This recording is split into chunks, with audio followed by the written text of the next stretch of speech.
I believe there are two types of people in the world. Really, there's two types of people in this room.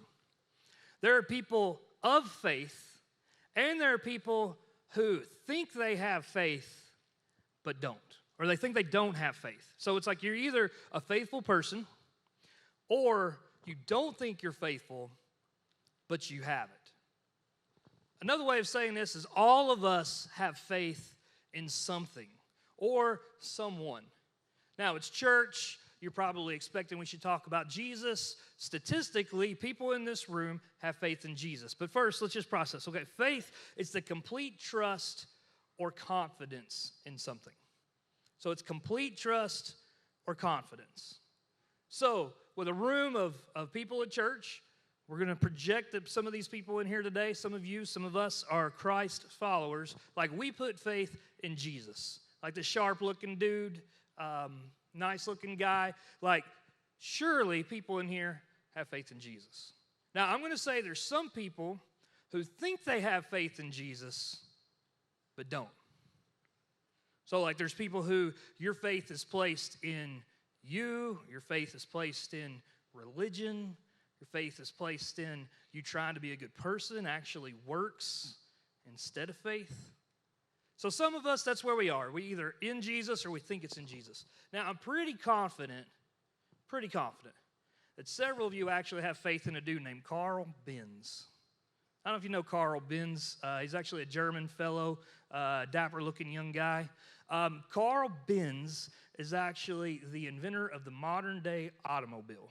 If you're familiar with Mercedes-Benz, this is where that name comes from. So play this out with me, okay? I bet you didn't freak out last night thinking, I wonder if the car is going to start this morning. Or I wonder if you didn't really, like you had total confidence putting you and your family into an automobile going 60, 70. I've seen some of you guys with the church stickers, 80 miles an hour in a death rocket. I actually bought a car from a friend one time, and I didn't test drive it and it had no brakes.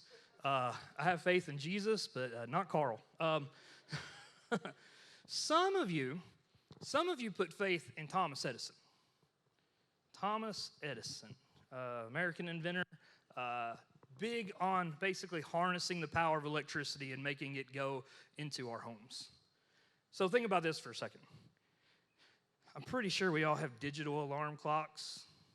I'm sure that we had power this morning. One of the wonderful inventions is a hot water heater.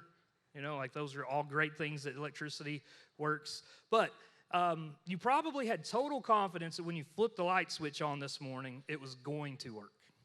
Now, electricity, I think, is a great place to wrestle with faith because we can see like the faith crisis all take place at the same time, right? You're confident that the light switch is going to work. But then in the event that the power goes out, what happens? Especially if you're married, you got a spouse or a roommate, it immediately goes to, I have total confidence to, did you pay the electric bill? I've been there. And then what immediately happens? Yes, I paid the electric bill. Maybe. Did I pay the electric bill? And then all of a sudden you're like, oh, my credit going to be jacked up? Oh, man. And then the power kicks back on, and you're like, my confidence has been restored. Like, these are some easy places where we put faith in things all the time. Like, we're all people of faith. And these are really, like, you know, joking around about cars, electricity. I want to talk about money, but sometimes that gets a little awkward. I have to tell you. Okay, so money, like, we put faith in. Obviously, some of us, it's like, hey, the big stuff. But, like, let's just process this for a second. We interact with pieces of paper that are promissory notes that somebody has something of value. Now, really, it's nothing. It's paper. But man, we all like live, die, work, sweat for it. If you ever go to a foreign country and you have like American dollars, like, man, we put all this energy into it and it's nothing to them because they have no faith or confidence in it. Now, these are some examples of things. Like, there's some good things we put faith in. Now, I want you to pay attention, okay, because this could get weird or blasphemic if you don't hear everything I'm saying. Okay? Man, the Bible is great. The Bible tells us in Psalms, man, like this can be, like the Word of God is like honey on our lips. New Testament says this is a light unto my path and a lamp unto my feet. Man, like as we dive into the word, like man, it can penetrate bone and marrow, and it can reveal to us like the good and bad things in our life. This can also be manipulated. You can pick a Bible verse for any argument that you want to make, and you can like stand on it in confidence. Like there's wars fought over misinterpretations of this. There's been lives destroyed, families destroyed over something that is supposed to be good that people put the wrong type of faith in. Now, I grew up in what I would consider a conservative Christian home. So I'm going to be honest. Sometimes there's some things that can happen in church that get a little uncomfortable. Actually, y'all make me very uncomfortable, very comfortable. The third experience gets a little wild. But like there's some stuff in the Bible that you read, and it's like, man, this is sort of weird, like anointing oil. So in the Old Testament, the oil would represent the Spirit of God. And so like when kings were becoming kings, they would anoint them. In the New Testament, we'll see like people get anointed. It actually talks about in the church that like you should come before the elders of the church to be anointed with oil. The Holy Spirit, symbolic of the Holy Spirit falling on you. Like super powerful stuff.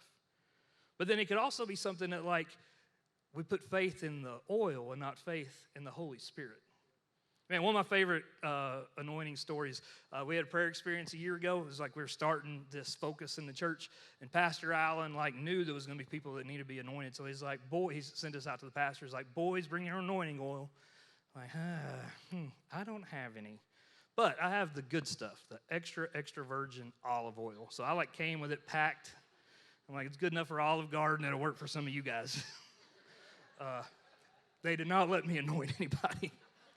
Like, go count money. There's some really uncomfortable stuff, like prayer shawls, for $39.99. Like, man, I'm going to pray over this, and it's going to like do something magical in your life. I actually got this one from a super, super spiritual place a lot of y'all worship called Amazon. But it's okay. I did not pay to get it activated, so it's all right. Hey, there's some things, like when you talk about it, I mean, like, let's be honest. Like, it sounds crazy, but there's somebody who puts faith in that. There was years ago when it would have been insane to think you had running electricity in your house, running water, plumbing.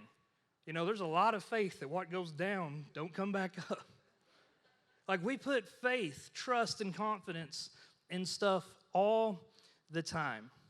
But today, what we're going to wrestle with is who or what we put our faith in really, really matters. Who or what do we place our faith in? So today, that's what we're going to wrestle with. If we're all people of faith, what are we placing that faith in? So, like, we're reading through the book of Mark. If you got a Bible, we are in Mark 5. We're in a series, Mark, looking at the life, how we can have spiritual formations, the life of Jesus. And we've been learning how we can be more like Jesus and less like us. And so as we dive into the book of Mark, we see like some really powerful things happening. So if you were here last week, we were in Mark chapter 4. Jesus and his disciples were on the Sea of Galilee, and a storm comes up. And they were on the sea because they had been doing miracles throughout the first few chapters in a town in an area around Capernaum, north part of the Sea of Galilee. And so they got on this boat to go south, just getting away from the crowds.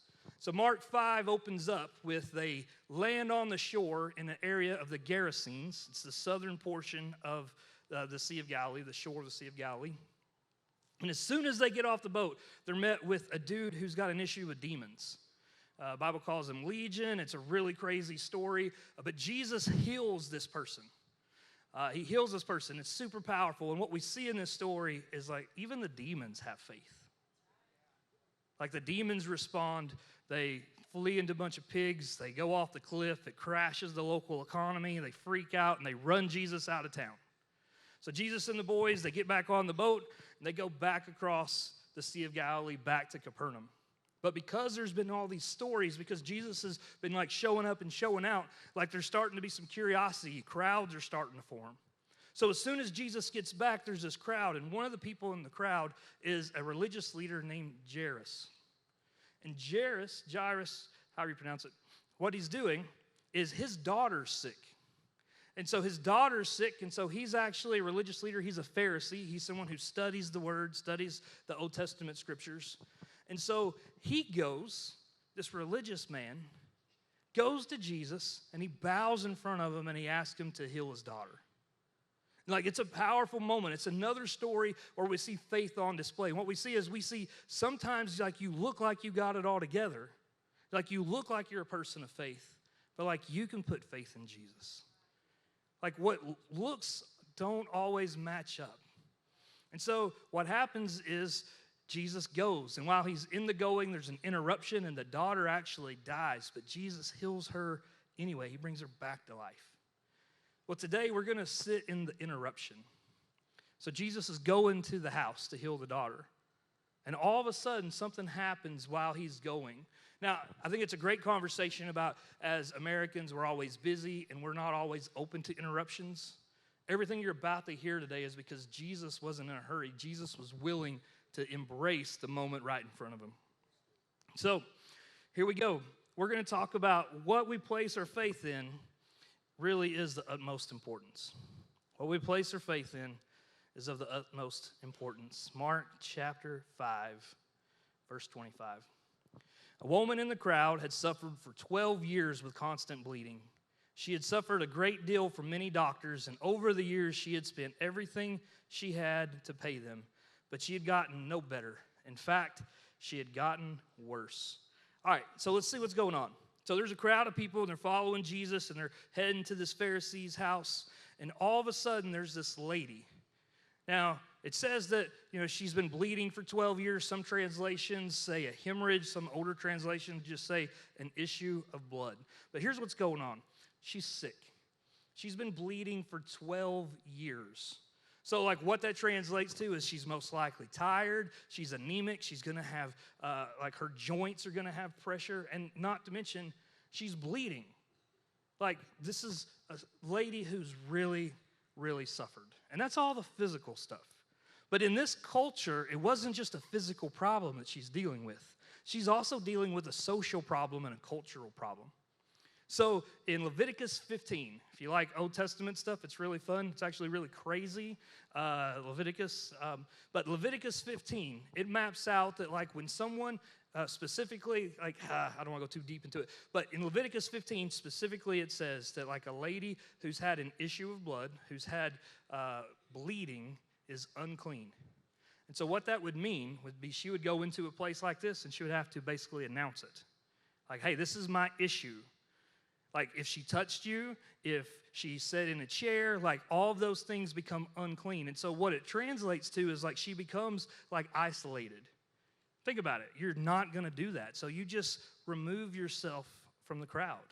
You pull yourself out of society. And that's just like the social part.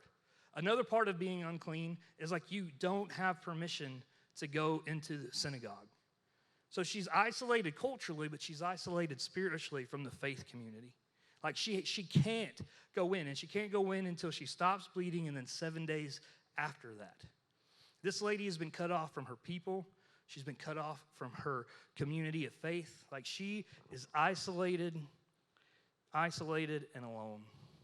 Man, like, she has limited access to people and community. And the truth is, limited access to community is going to leave us unwell. So it was true then, it's true now. Like, if you've been here for a while, you're gonna overly hear us talk about, you are not made to do life alone. Like, we are not independent people. We are not codependent people. We are interdependent people. We are wired to be connected with other people. We are a social people.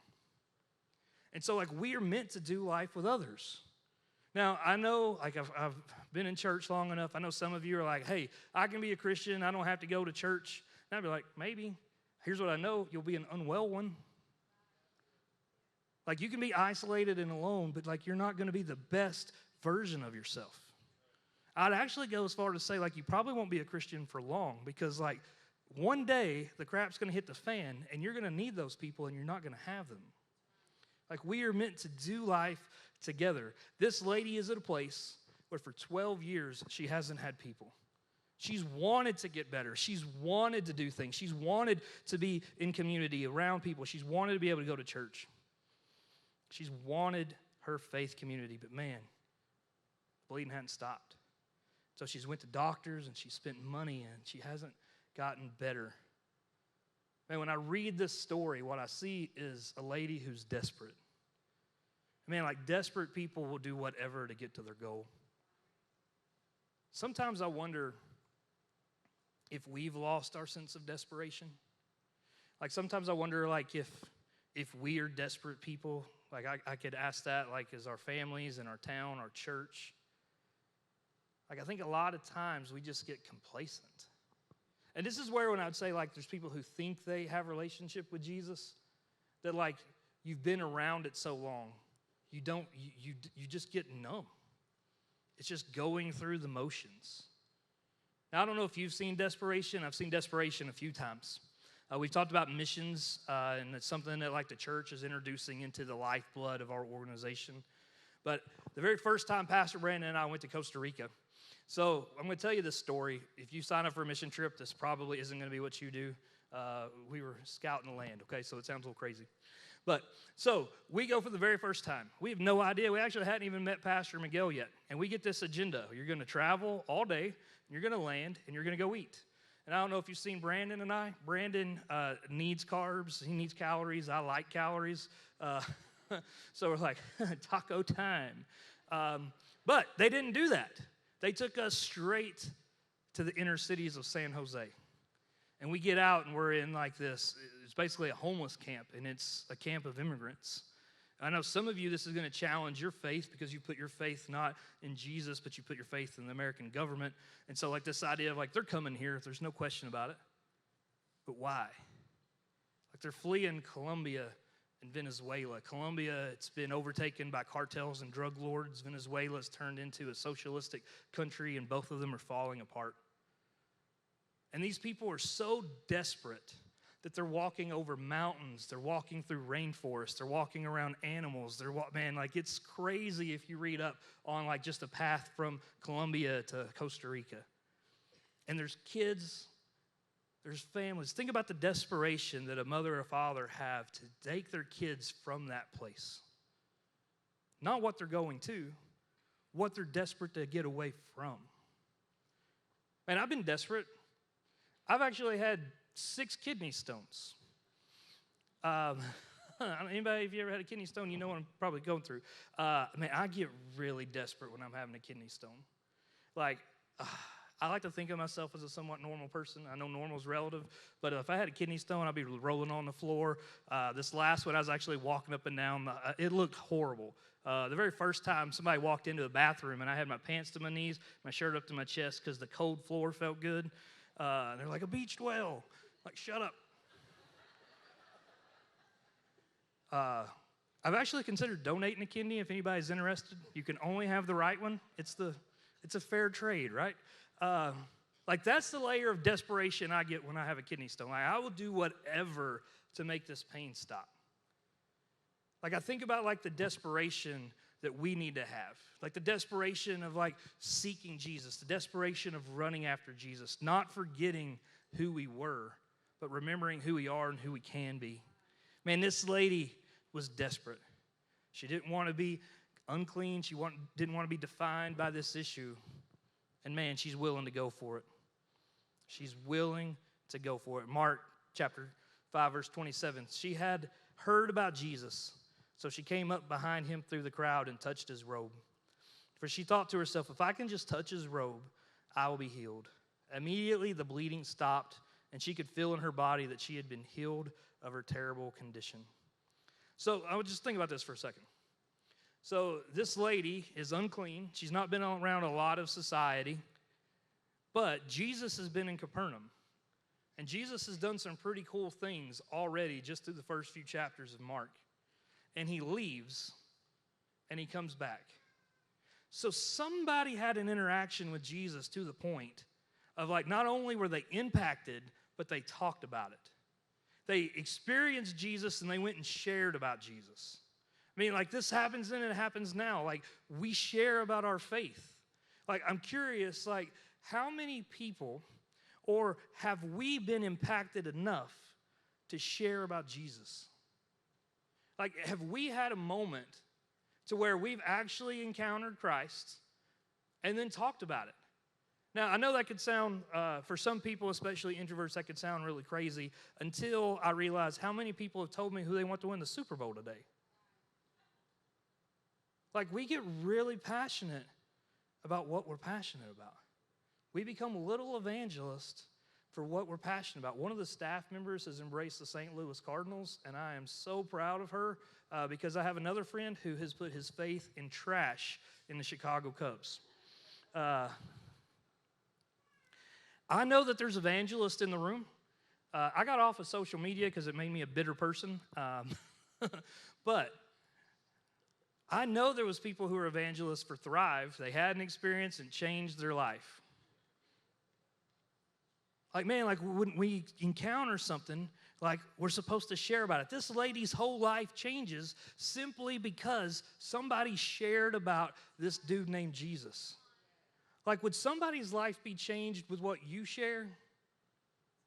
Have you pointed somebody to something of true substance, something of true faith?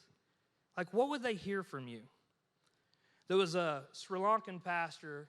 He was a theologian in the early 1900s. His name is D.T. Niles. He said, evangelism is witness. It's basically just telling a story. Evangelism is witness. It is one beggar telling another beggar where to get food. It's somebody who's so desperate and relieved and then compassionate enough to tell others what they found. Man, this lady is desperate. She's heard about Jesus. She does the unthinkable. This unclean lady who is sick and tired. She's on the fringes of society. In this crowd, she can't even really be in the crowd. Man, she pushes through and she touches the robe of Jesus. Now, this is where I think this can get really fun, especially if you enjoy jumping into the Bible. So, she touches the robe of Jesus. The Greek word here for robe that's found in Mark 5 is kraspedon. Okay, so this is also used in Matthew and in Luke. And so, kraspedon is this Greek word that essentially means corners or hinges, not hinges, corners, the hem, the edges. Like, that's the Greek word for it. Now, this wasn't like, one of those, somebody prayed over shawl, make you feel better. This is actually called a talit. It's a Jewish prayer shawl. I did get it on Amazon. I didn't lie about that. So this Jewish prayer shawl, it's really intriguing, okay? So I want you to see something. So when it talks about, like, the robe, there was something that was really important about this. So kraspedon actually translates to two Hebrew words, okay? Two Hebrew words. The first one would be kanaf, which is corner, okay? So corner, and then the second word that would be important here, so like in the corner is something called a seat, okay? So kanaf and seat. This is the Hebrew word. In Numbers 15, Moses instructs the Jewish people on their garments to sew tassels or fringes to the four corners. And he says, I want you to do this as a tactile reminder of who I am. So, like these seats are intentionally supposed to remind them about Torah. So Torah, the first 5 books of the Old Testament, most of the time we would translate or we would interpret that as the law of God. A probably more accurate translation would be the instructions. And so this is almost like a spiritual fidget spinner of everywhere they go, they're reminding themselves about the instructions of God. And so, like, this might be on the corners of a robe. So, like, we sometimes miss out. They would have an undergarment, and then they would throw on, like, a robe or a cloak over it. And so they would have kanafs and seats there. Or it could be like a prayer shawl like this one, that for religious occasions they would put it on. And so it's really intriguing because not only does it represent the instruction, but, like, your life is supposed to be spent walking and following the instructions of God. So while there is, like, this literal translation, there's also this symbolic translation of this represents your life following after the way of God. So here's some places where we can see this, okay? If you take a look at the Old Testament, there's some really powerful stories, one of them being found in the book of Ruth. So Ruth is a widow.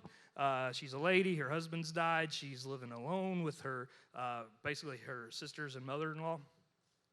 And so what happens is there's this guy named Boaz who ends up being a central part of the story. Don't want to get too confusing, but Boaz ends up marrying Ruth.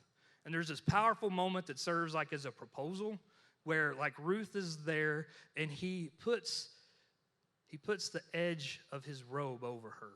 The translation is he places his kanaf over her. He puts his life over her. This whole marriage idea of like the two become one.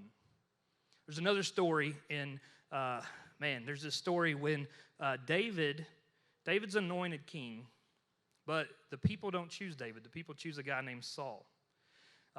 So there becomes this religious civil war. And it gets really crazy. David's guys and Saul's guys are going at it.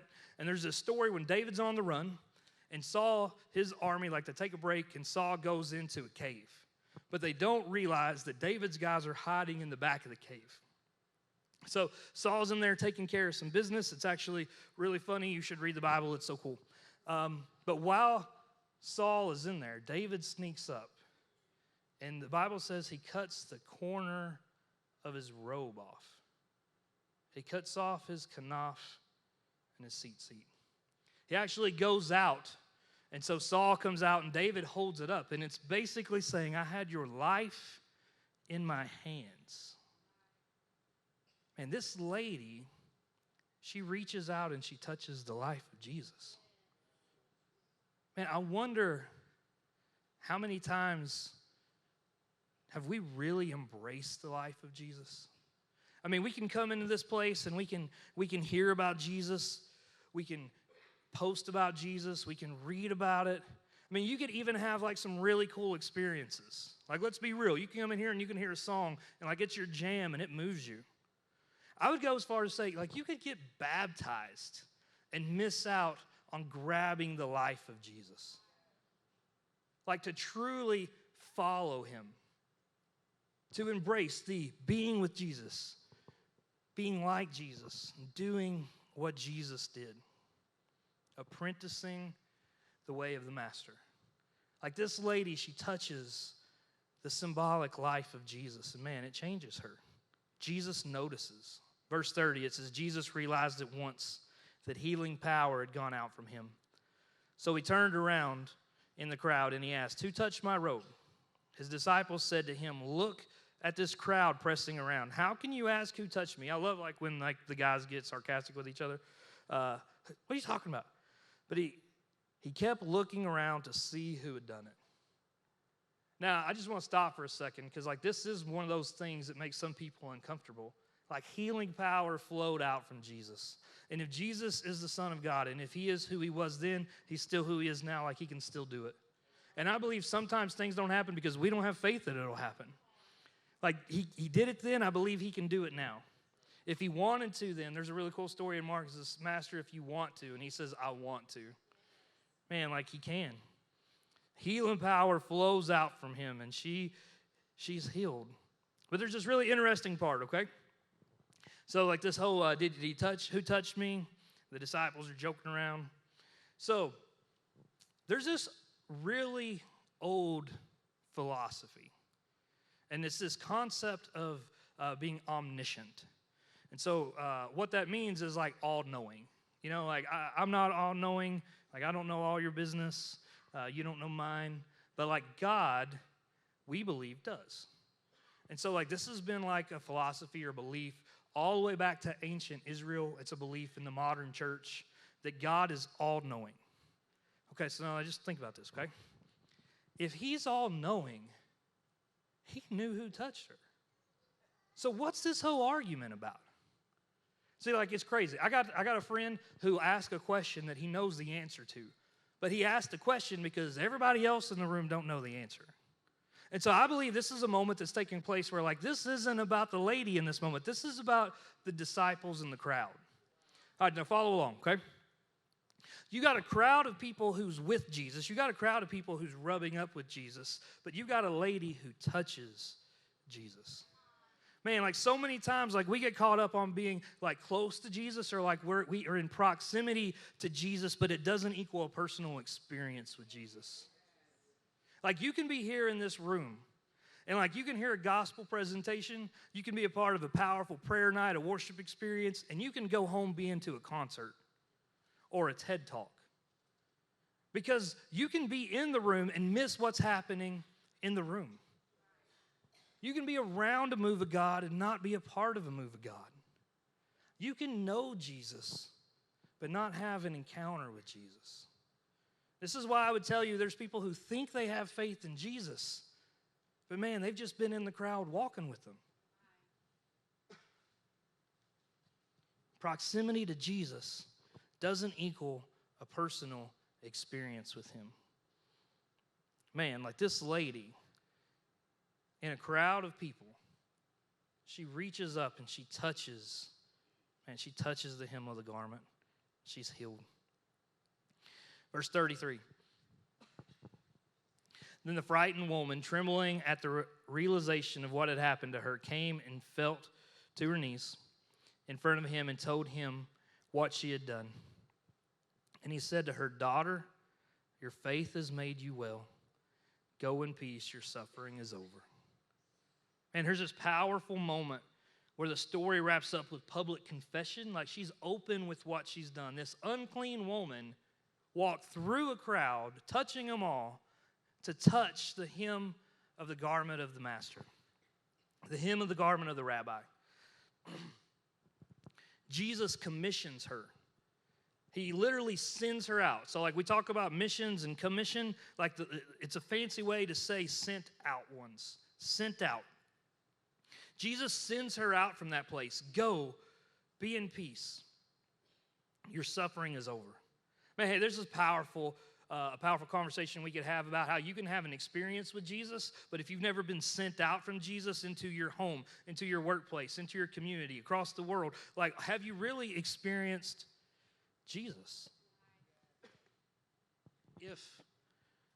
If our homes don't look any different, if the person you are at work or at school doesn't look any different, have you touched the master or have you just been a part of the crowd? Man, this lady is healed. And what's it say? It says she's healed because of her faith. But faith in what? I mean, like this whole conversation today is like you can have faith and still miss the point. You can truly believe and be wrong. And so what did she really put faith in? See, some of us, probably a lot of us, have put our faith in the wrong things. We'll put our faith in money.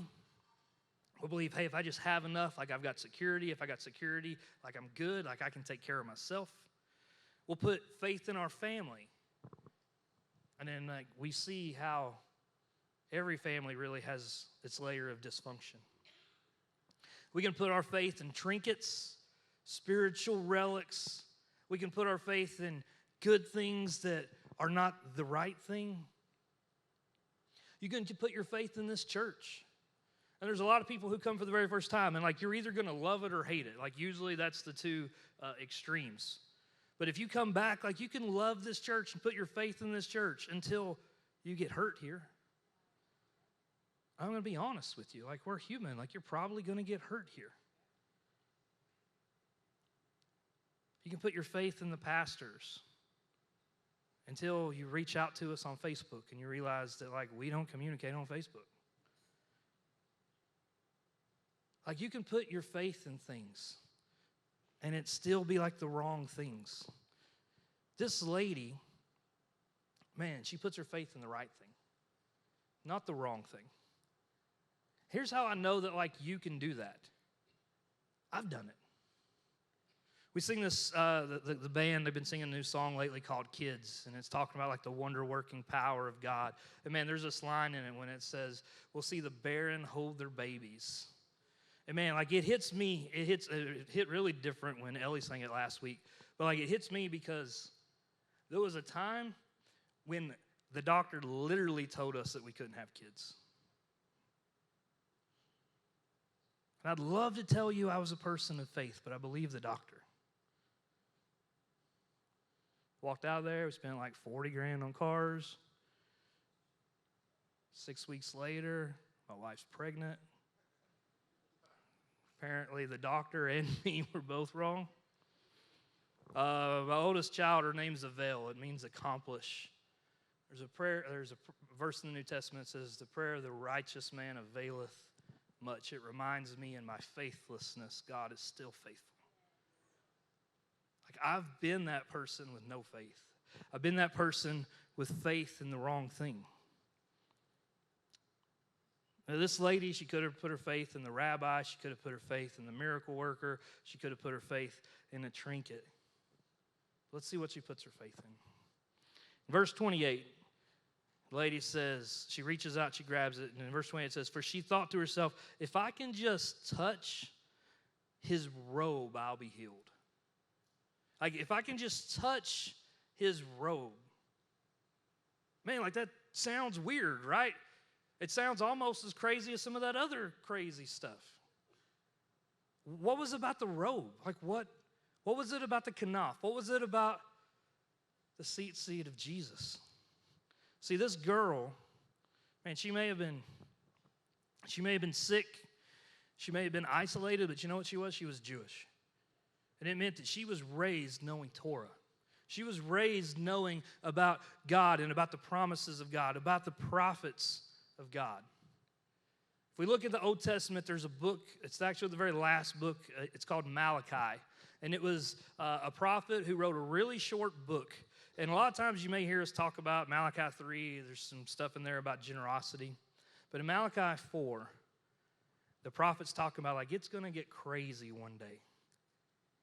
But the Messiah will come. And all of these kids, all of these adults, whether they were clean or unclean, whether they were spiritual or not spiritual, they knew the word, and they were all longing for Messiah. This girl, she would have known in Malachi chapter 4, verse 2, where it says, but for you who fear my name, the Son of Righteousness will rise with healing in his wings, and you will go free, leaping with joy, like calves led out to pasture.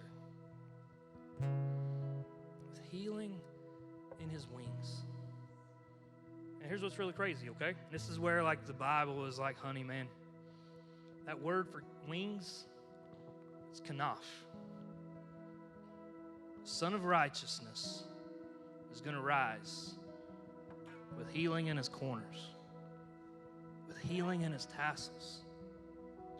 So like this girl's not putting her faith in the good person. She's not putting her faith in the rabbi. She's not putting her faith in the religious trinket. She's believing that he is the Son of God. She's believing that he is the Messiah, the promised one, the Redeemer, the one who comes and he heals. And another way to look at healing is wholeness, the one who makes us whole. Being the Son of Righteousness. He comes with healing in his robe. She believes it. She's desperate enough and she's dares enough. She's faithful enough to believe what God says will come to be. And she reaches out. She grabs it. And I know sometimes we can read this stuff and it's like, oh, you got to earn your way to heaven. You got to work your way to heaven. You got to do something. Like this moment's not a moment. It's not an act of work. It's an act of worship.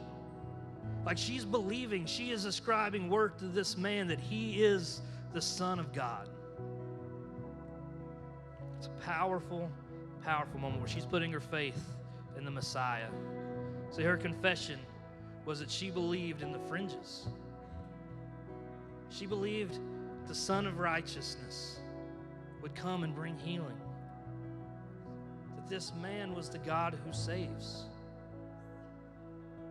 which means Jesus. See, healing comes when we put our faith in Jesus, the God who saves. Not our faith in our works, not our faith in you, not your faith in these good things, not your faith in this church. Jesus.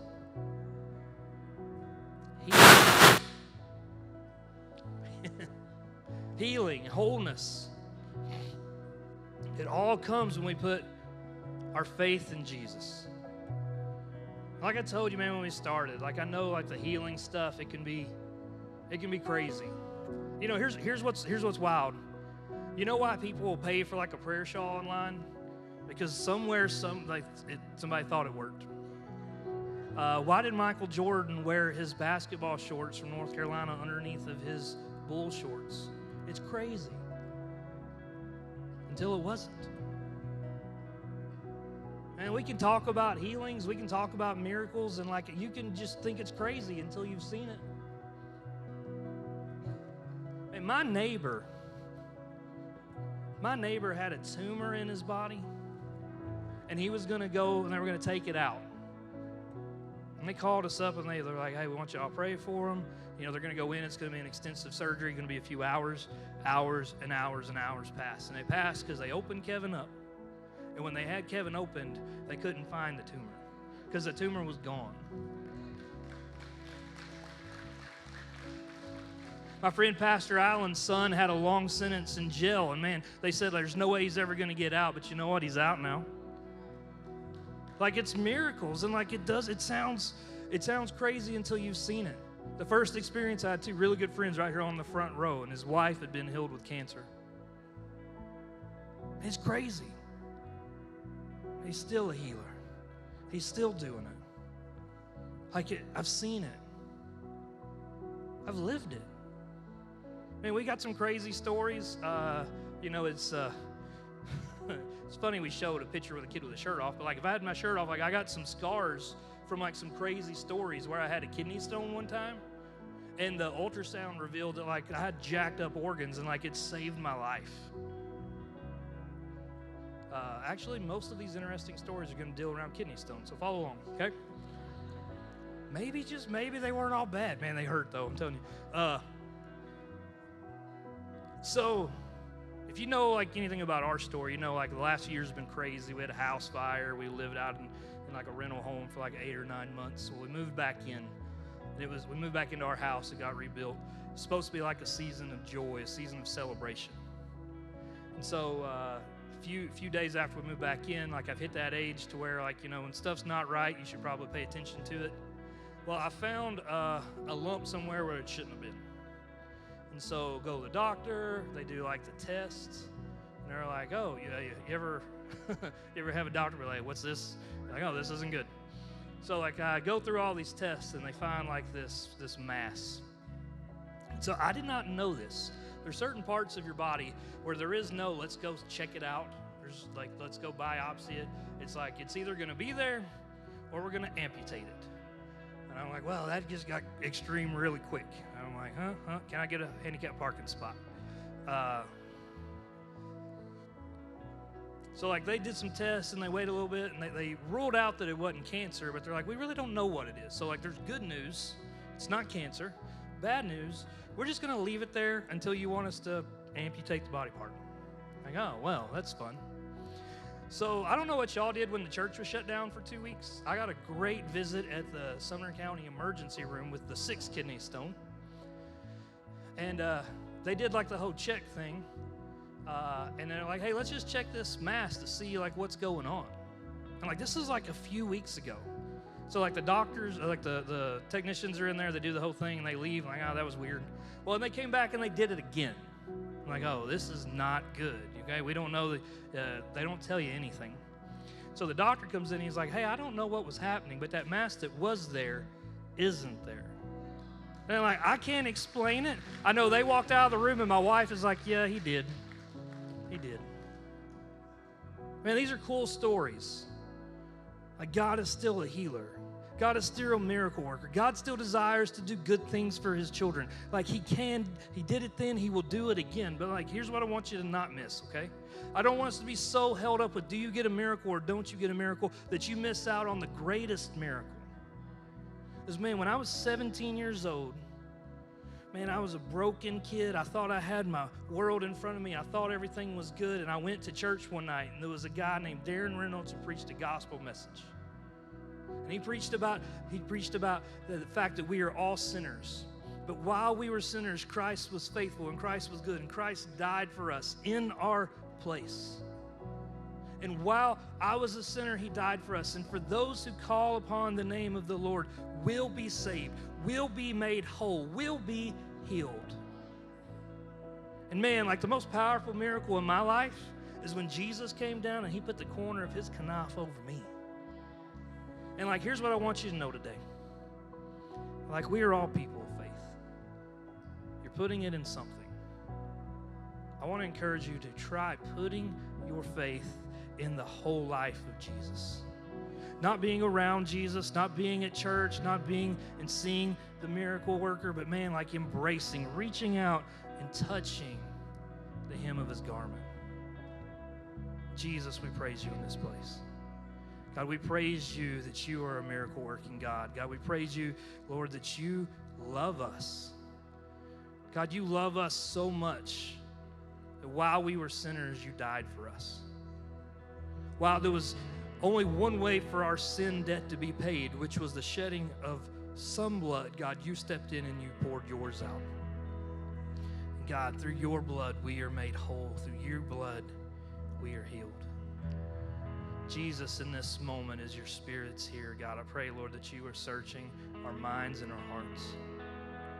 God, I pray in this moment you're revealing to us what we put our faith in. God, have we been people who put our faith in ourselves or stuff or money, our works? God, have we put our faith in you? God, in this moment, I believe people are going to be placing faith in you for the first time. God, I pray, Lord, they'll reach out and they'll touch your life today.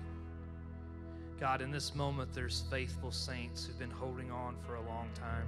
God, I pray, Lord, that you'll bless them as they pursue becoming more and more and more like you. And Jesus, may we all be people who've been changed because we've touched the corner of your garment. God, we ask this in your name.